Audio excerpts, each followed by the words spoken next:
Bonjour mes frères et sœurs, et nous allons ce matin, encore une fois, se tourner vers la parole de Dieu, vers l'évangile de Marc, et nous allons étudier une autre parabole que j'ai intitulée la parabole de la balance. Notre Père du ciel,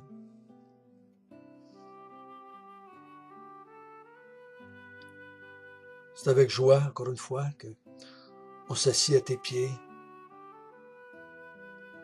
à travers nos ordinateurs, à travers nos Bibles, à travers nos lecteurs MP3, à travers nos téléphones intelligents, peu importe quelle méthode on prend. On s'assit à tes pieds. Et on veut que tu nous parles. Car ta parole est la vérité. Ta parole éclaire nos chemins, nos sentiers. Ta parole illumine les vies. Ta parole nous fait voir la vérité pour confronter le mensonge. Ta parole nous donne la force de dire non à Satan, parce qu'elle nous donne un contenu pour notre foi qui est vrai.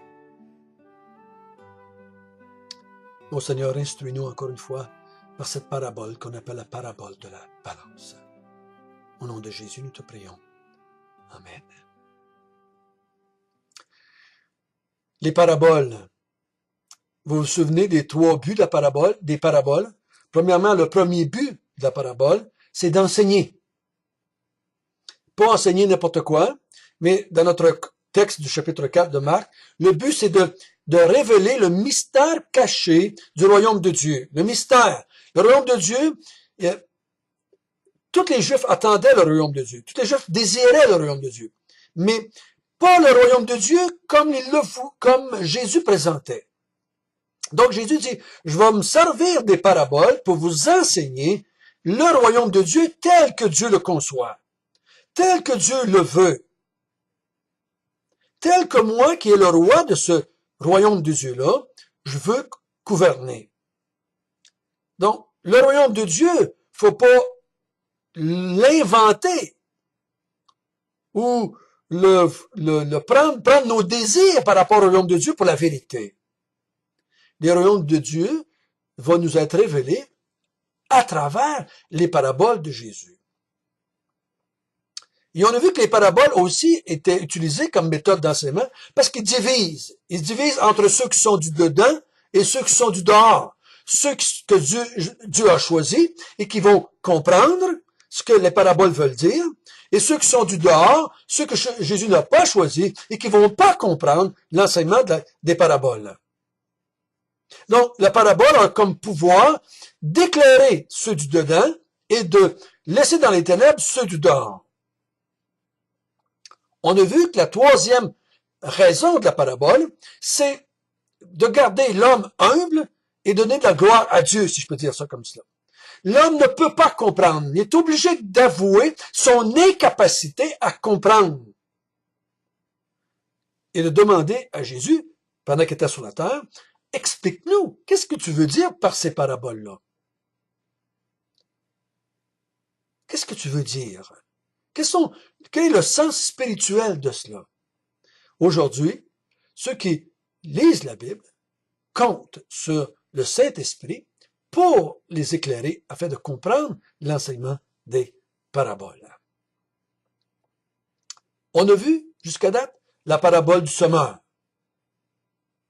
que Jésus enseigne la parole de Dieu et il y a des gens qui vont écouter la parole de Dieu, qui vont aimer la parole de Dieu, qui vont la recevoir la parole de Dieu, mais vont jamais porter de fruits. Pour des raisons qui étaient Satan, les raisons qui étaient les tribulations, les raisons qui étaient la convoitise de ce monde, ces choses-là les empêchent de porter du fruit. La quatrième groupe de personnes, qui était la bonne terre, eux autres reçoivent la parole et ils la reçoivent tellement bien dans leur cœur, je peux dire ça comme cela, qu'ils vont porter du fruit à la gloire de Dieu ou à la gloire du royaume de Dieu ou à la gloire du roi du royaume de Dieu. Ensuite, on a vu l'autre parabole, la parabole de la lampe. Jésus, qui est la lampe, qui éclaire de sa lumière, va dévoiler les cœurs, va dévoiler ce qui est secret dans la vie des gens, va démontrer pourquoi les gens rejettent Dieu, pourquoi les gens, des fois, veulent utiliser Dieu avec une mauvaise raison. Mais la grande question, c'est est-ce qu'on va laisser la lumière nous éclairer et accepter ce que la lumière dévoile du cœur humain. Dans mon expérience personnelle, c'est l'obstacle qui a été dans ma vie. Je voulais pas admettre que j'étais ce que la parole de Dieu disait que j'étais, un pécheur, jusque dans la moelle des os. Et quand je prêche l'Évangile aujourd'hui, c'est ce que je retrouve dans la vie des gens aussi à qui je parle. On ne veut pas accepter, on ne veut pas admettre, on ne veut pas croire ce que Jésus dit de l'être humain. On aime mieux croire la pensée nouvelle, le New Age qu'on appelle, Nouvel Âge. On aime mieux croire aux religions qui disent que l'être humain n'est pas si mauvais que ça. On aime mieux croire autre chose. Donc on ferme la lampe qui est Jésus-Christ, puis on écoute un autre gourou qui va nous dire ce qu'on aime entendre dire. Et ce matin, on va lire une autre parabole, et chaque parabole est débutée par les petits mots « il dit encore ». Il dit encore. On a eu la première parabole, qui est le sommeur, au verset 21, il leur dit encore. Et là, on s'en va au verset 24. Il leur dit encore. Et c'est ce que nous allons lire ensemble, si vous voulez bien. Il leur dit encore, prenez garde à ce que vous entendez. On vous mesurera avec la mesure dont vous vous serez servi. Et on ajoutera pour vous. Car on donnera à celui qui a. Mais à celui qui n'a pas, on ôtera même ce qu'il a. C'est pas long, hein? 2 petits versets que j'ai intitulé la parabole de la balance. Parce qu'on parle de mesure. On parle de poids. Qui était une expérience ou quelque chose qui arrivait dans la vie des gens quasiment à tous les jours. On avait des balances partout. Aujourd'hui, nous, on s'en va dans les magasins pour acheter. On s'en va au marché. Et les aliments qu'on achète sont déjà tous pesés. Ou en grande partie toutes pesées. Sont emballés dans des boîtes de 1 livre, 2 livres, 3 livres. Mais dans ce temps-là, au temps de Jésus, quand on allait au marché acheter, on avait des balances. Et si tu demandais à quelqu'un 1 livre de grain, mais le gars mettait un poids, une mesure, un poids d'1 livre, puis dans l'autre côté de la balance, il mettait du grain, jusqu'à temps que les deux balancent, donc on avait 1 livre de grain. Tu demandais 5 livres de patates, on mettait un poids, une mesure de 5 livres, et on mettait dans l'autre bol 5 livres de patates, et ça balançait. Mais comme c'était la coutume, et on voit ça à travers la Bible, dans les histoires, qu'il y en a qui avaient de fausses mesures. Ils prenaient un poids qui était marqué dessus 5 livres, mais le poids en réalité pesait seulement que 4 livres et 10 onces. Donc on volait 6 onces à chaque personne qui achetait des livres. Donc il dit, fais attention avec quoi, qu'est-ce que tu vas te servir comme mesure? Parce qu'on va te mesurer avec la mesure dont vous êtes servi. Si tu as pris une fausse mesure, mais on va te donner selon ta fausse mesure. Mais Jésus emploie ça pour nous faire comprendre une vérité. Ici, il dit, prenez garde à ce que vous entendez. Prenez garde à ce que vous entendez. On vous mesurera avec la mesure dont vous vous êtes servi. Et pour certains, si la mesure est correcte, on va y ajouter. Pour d'autres, on va en enlever la mesure. Quelle est donc cette mesure? Mais lui, il compare la balance au verset 24 en disant, prenez garde à ce que vous entendez. Prenez garde à ce que vous entendez. Donc, ce que la balance, c'est ce qu'on entend. La mesure, c'est ce qu'on entend. Il dit, vous allez entendre beaucoup de choses. Vous allez entendre beaucoup de choses dans le monde. On vient au monde, j'ai entendu dernièrement qu'on disait qu'un enfant de 12 ans aujourd'hui a entendu plus de choses qu'un homme de 65 ans de la génération qui nous a précédés. Les jeunes aujourd'hui de 12 ans ont vu plus de choses que les gens de 100 ans de la génération avant. Faites attention à ce que dit que vous entendez. Vous allez entendre, depuis qu'on est au monde, jusqu'à temps qu'on meurt, à moins qu'on soit sur les muets, mais on va s'organiser pour qu'on entende pareil. Hein? Ce que tu vas entendre, parce qu'on va te mesurer à partir de ce que tu as entendu. Mais dans notre contexte, de quoi Jésus fait-il allusion? Ben, je crois qu'il fait allusion à ce que lui a enseigné, et ce que les scribes ont enseigné, ce que les pharisiens ont enseigné, ce que les prêtres ont enseigné. Je crois que Jésus, s'il se compare entre lui et les autres enseignements. Attention à ce que vous entendez.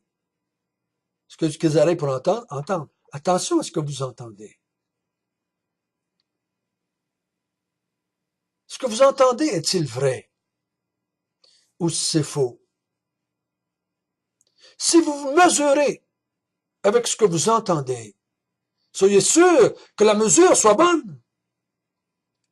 Si vous prenez l'enseignement de Jésus, la mesure va être bonne.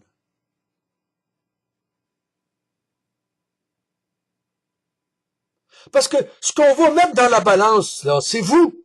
On vous mesurera avec la mesure dont vous vous serez servi. On vous mesurera. Donc, on vous mettra dans la balance. On va vous mesurer avec ce que vous avez pris comme mesure.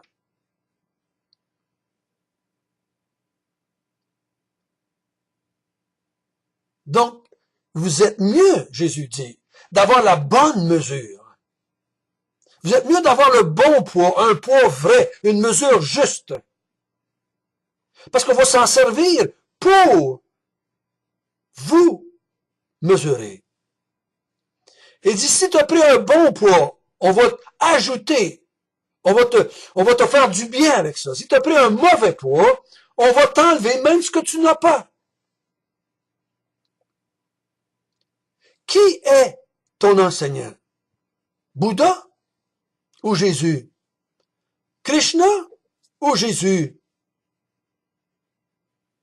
Mahomet ou Jésus? Un saint quelconque ou Jésus? Un gourou quelconque ou Jésus? Qui est-ce que tu crois? Joseph Smith ou Jésus? Qui est-ce que tu crois? C'est quoi ta mesure? Avec quoi est-ce que tu te pèses? Est-ce que tu te pèses avec ce que Jésus a dit? Ou si tu te pèses avec ce que certains scribes ont dit, certains pharisiens ce qu'on dit? Ou aujourd'hui, la science dit. Il y en a là, la science l'a dit. C'est vrai, la science l'a dit. La science l'a démontré. C'est vrai.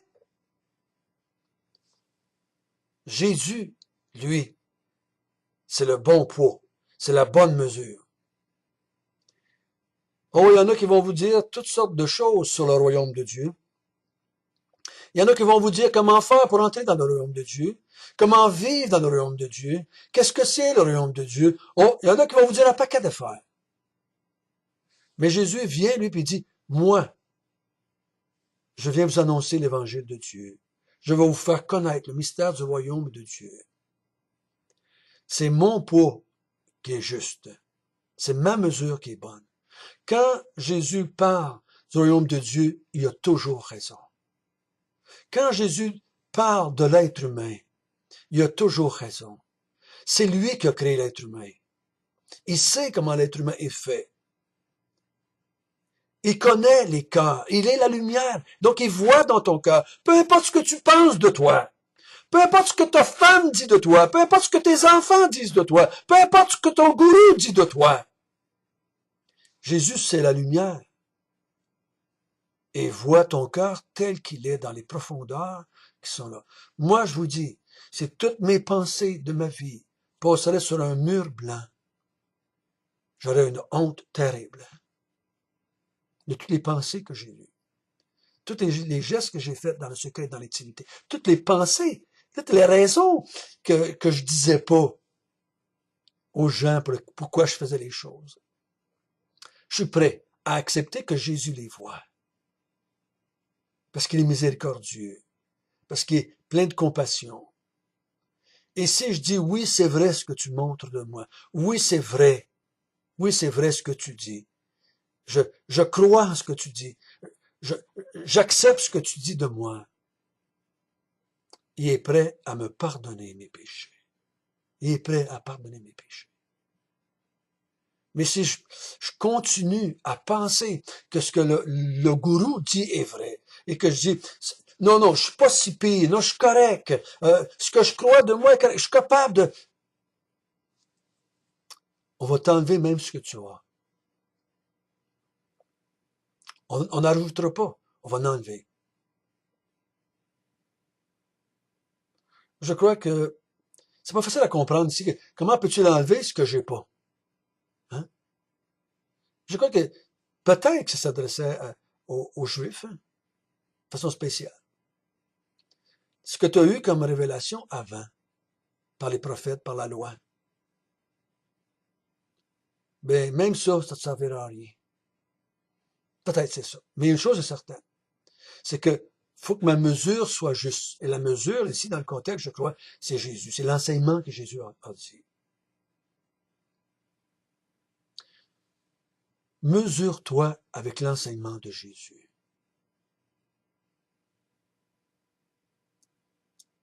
Faites attention de ne pas prendre comme mesure la loi, une loi quelconque. Si vous essayez, si vous prenez la loi comme mesure, Dieu va prendre la loi pour vous juger et vous condamner. Si vous dites, moi j'essaie de faire les 10 commandements de Dieu, mais il va te condamner par ça. Parce qu'il va montrer que tu n'as pas fait les 10 commandements de Dieu. Et quand tu les as mis en pratique, tes motifs étaient impurs. Acceptons l'enseignement de Jésus en ce qui concerne l'évangile de Dieu, en ce qui concerne le royaume de Dieu, en ce qui concerne l'être humain, en ce qui concerne qu'est-ce qu'il faut faire pour entrer dans le royaume de Dieu. Notre bon Père du ciel, nous te remercions pour l'enseignement que nous avons eu de la part de Jésus. Attention à ce que vous entendez.